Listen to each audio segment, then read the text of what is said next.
First, just want to say thank you to our fans and our administration and game ops folks for the atmosphere we had Saturday for the Military Appreciation Day. It was electric and a lot of positive feedback from all the people that were there and the recruits and my family and everybody else. So thank you for that, and would love to have another great night this Thursday at the Carter and expect to.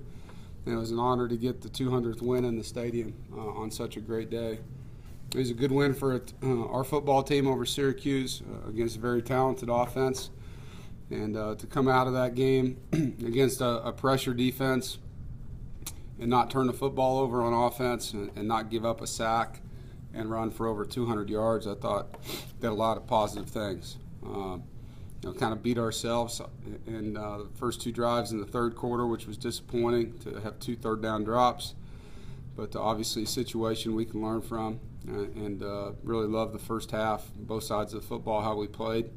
I thought we lost our focus and our edge in the third quarter, and that's been discussed, and it'll be a great learning experience for our team. And it's good to be able to learn something through a win like that. But defensively, we had a good rush. We had 4 sacks and 9 TFLs, good disruption, 2 fourth-down stops, and an interception to start the game. It was a great play by Jonathan Alston. Moving on to Louisville, great team. Obviously, with Heisman quarterback returning that leads the ACC in total offense and 575 yards a game, 40 points, and 300 yards passing, number 1 in the ACC. And he also leads his team in rushing. And his great weapons around him, 2 receivers averaging 17 yards a catch, a tight end that's very athletic, 2 big backs over 200 pounds that run hard. Coach Petrino is a very, very good football coach, very balanced offense, good play caller, and a tremendous opportunity and challenge for our defensive guys. Their defense is top 25 in several categories and has 9 seniors on their defense, so a very experienced and well-developed group. They've had their injuries in the secondary like us and not sure where they're at. With the guys returning, they've had 2 weeks where they can not play with those guys and still play well, so we'll see who shows up. And they're too deep when we get to the game. But they got a very disruptive front, 4 senior defensive linemen and rotational guys that are juniors and seniors, and a sophomore that is just coming in sparingly but already has made a huge impact on their defense with 5 sacks and 9.5 tackles for loss. So Thursday night, you'll have 2 top 25 teams fighting on national television. Great opportunity, great challenge for our program and for theirs, and look forward to it. Questions? You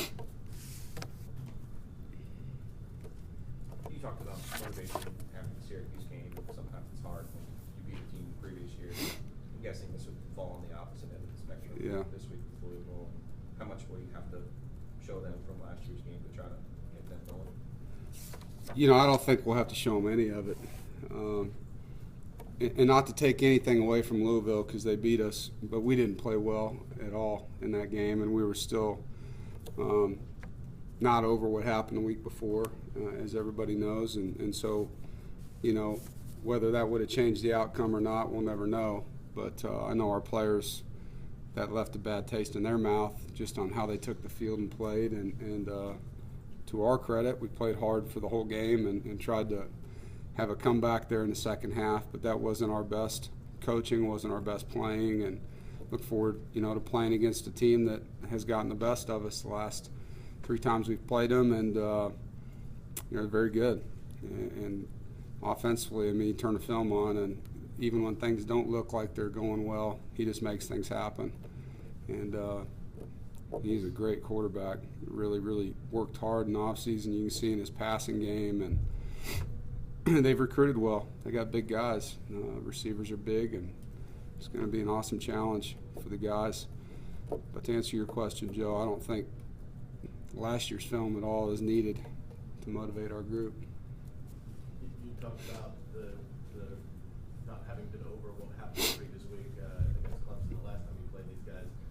You guys, throughout the last couple of years, have had a number of those times where there's sort of the lingering of close loss and stuff that's going on or being talked about in the program. How different is it now that you can go into a game like this where it feels like people are kind of patting you on the back and saying things are going well, you have that win over Florida State. Does it feel like a different approach going into a game like this?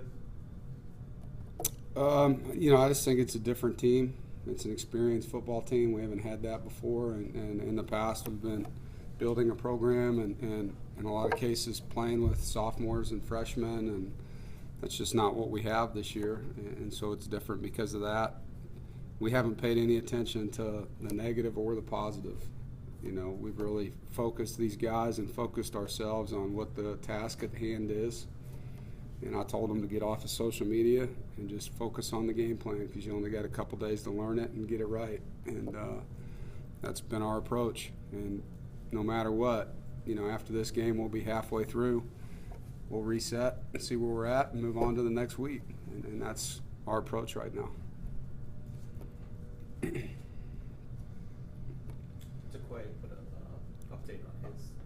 He had surgery on both knees. He tore both patella tendons. I've never seen that in my life. It was crazy, but he's doing well. I was just asking, how you had a chance to check in with him? Yeah, I talked to him on the phone probably an hour ago. He was in really good spirits. His family was with him. Coach Kitchings was at the hospital with them before the surgery, and our training staff's been, with them throughout. But he's in great spirits. He'll focus on getting healthy, and he's got a few things to turn in for an internship, and he's a college graduate. So it's a really disappointing thing for a great young man, but he is doing well. Appreciate you asking. You've already made the change to black here and you wore gray last week. Yeah. What do you think about when you switch colors? And I know you and I are in the same demographic. Perhaps it's not to appeal to us, but to right. recruits and whoever else. I think there's two things with it. One of it is your current locker room. The guys like that. They like to have occasional changes and not just the same thing, and to keep things fresh for our current players. And then from a recruiting standpoint, it's always a hit. Every time we've had an alternative jersey either announced or worn, we've had a commitment almost that day or the next day. So it does have an impact. I know it isn't something that maybe some of the more traditional fans like, but it is a reality in today's recruiting. It is a reality in today's youth to keep things that way. And we try to keep it as close to our brand as we can. I think as you look at this uniform, you'll see the lettering and then trying to tie it into the wolf and different things like that. But I think it's exciting for the young guys, and it's definitely helped us. Did facing a dual threat quarterback in Eric Dungy last week help prepare you for Lamar? Absolutely. Is he just on a whole different level? Well, he's on a whole different level athletically. Eric Dungy, as a competitor and as a passer, is tremendous. There isn't anybody like Lamar Jackson, and there probably hasn't been since Michael Vick. He's just so fast. His ability to get to top speed is incredible. So we have to do a great job of trying to keep him like we did Dungy, trying to keep him in the pocket, and if he runs, having guys that can overlap, and then the tackling him is the next thing, can you get him down? Because he's a 200-plus pound guy now. He runs through contact, and he's a tough guy. I have a lot of respect for him. Coach, what's the talk like at practice when the guys know they're playing on the national stage on a Thursday night? Well, we practiced tonight. We haven't practiced yet. We met yesterday, and the guys started their film and recovery process and got a good workout in the weight room.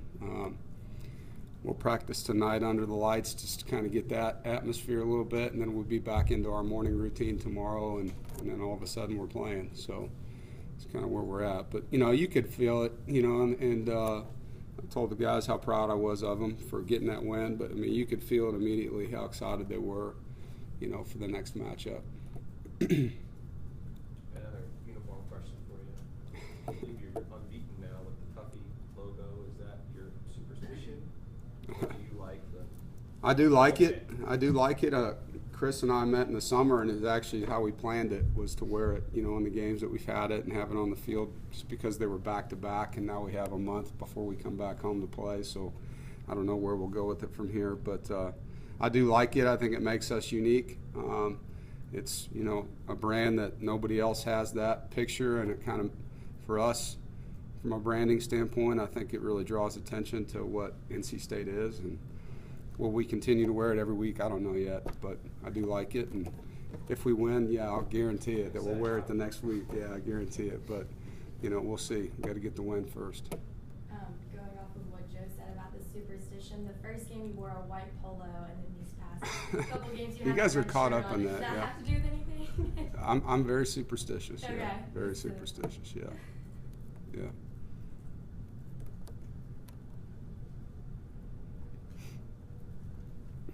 How do you feel like your team's preparation, you talk about the maturity and the older guys on this team, how has the preparation for big games like this changed? Is there something specific you can see on the practice field or during game week that you think is clearly different this year than maybe last year or the year before? I don't think we were poor at preparing for big games last year. We just didn't finish. I mean, we played really well against good opponents last year. I mean, really well, other than the Louisville game. So we've prepared well. Our guys have played well. We just didn't make a play to win the game at the end. But I've been impressed with our preparation in every game this year. I mean, whether we were playing Furman or Florida State, we've had a ton of guys watching film. And I just think they're bought into the process of what they need to do as an individual to be ready to play in a football game the right way. And some of them watch more film than others. Some of them, you know, watch film together. I mean, you see a lot more guys just partnered up with people, studying the tape and sitting in their coaches' offices and things like that. Mike Stevens was able to get him for 33 snaps. How did he feel the next day? He felt great. He made a tackle on his first snap in there, which was good to see him go in there and have total confidence in it. And, you know, made a couple plays, gave up a deep ball. And I think all those things are things he'll get better from. And I think that's what he needed. He needed to get out there and play. And having that rotation in an 87-play game for defense was important. And Louisville's a fast-tempo team, too. So this is the second week in a row on short rest, no less, that we're going to have to play a lot of snaps. Could you elaborate on your superstitions? I mean, do you feel salt over your shoulder? I mean, what are some of the things you do? Some of those things just don't need to be shared, you know. Sorry. How's Dexter Wright doing? He's doing well. Tonight he'll practice. He practiced last week. Our intention is to have him play on special teams and be able to be in the game on defense if he looks good. I'm hopeful.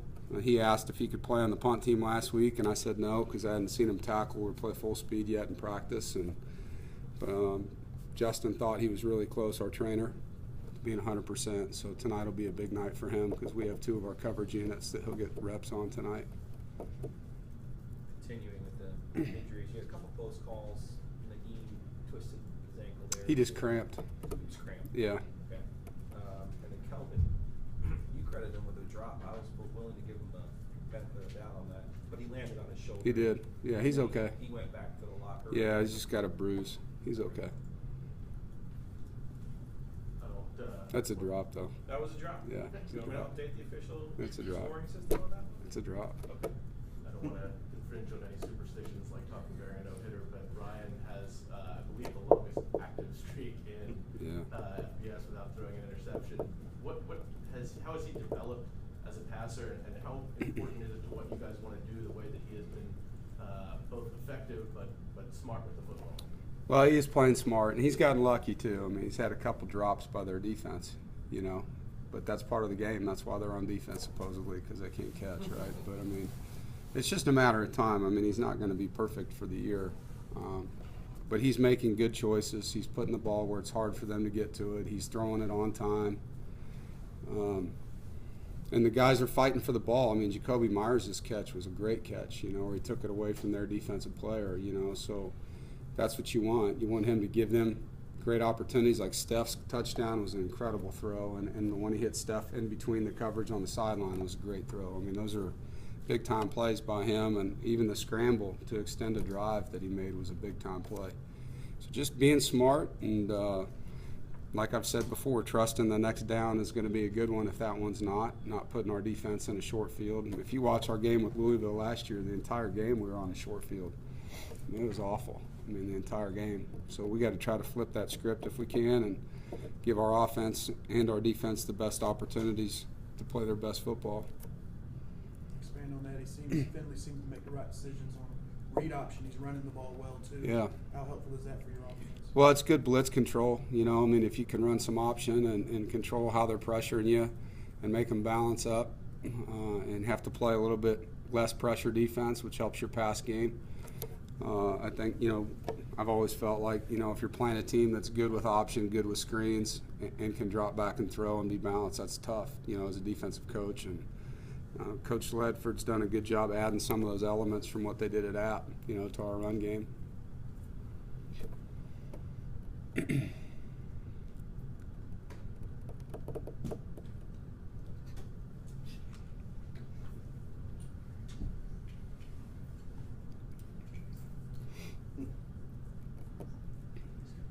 Bradley Chubb was named ACC Defensive Lineman of the Week for the second week in a row, but he's also getting more help the last couple of games. How key is it when the Joneses and the Roseboroughs and PJ Hills and Streets of the world take advantage of the double teams or chip blocks that Bradley gets? Yeah, well, I think all of them have to feed off of each other and take advantage of one-on-ones. I mean, I think that's the biggest thing as a pass rusher is if you're getting singled, you owe it to the other guys to win, because some of them aren't.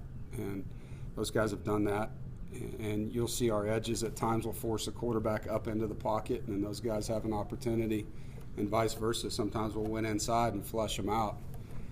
And those guys have to be disciplined in their rush lanes and keep the quarterback where he's supposed to be and make plays when they have the opportunity. And Coach Huxtable and Coach Patrick have done a nice job, you know, with some of the designs that we've had too, to free them up based on protection tendencies where we can get guys one-on-one and use games to help them. Jerry Fernandez had 14 tackles the other day. What's your impression of the season he's having? He's very consistent. He's improved himself, you know, athletically. And a lot of those, they were just throwing little hitch routes to the number 3 receiver, you know, so it wasn't all run game tackles. But against Syracuse, their number 1 receiver in that game was their number 3 receiver in those trips and empty sets, and they were just throwing hitches to him. And so he was able to make plays there. But I really like his preparation, his consistency, his toughness, how much it matters to him, all those things. It's very personal for him, and him and Hux, I think, have a really good relationship when it comes to how the defense is supposed to look and getting the front set the right way and the different line stunt things that we do.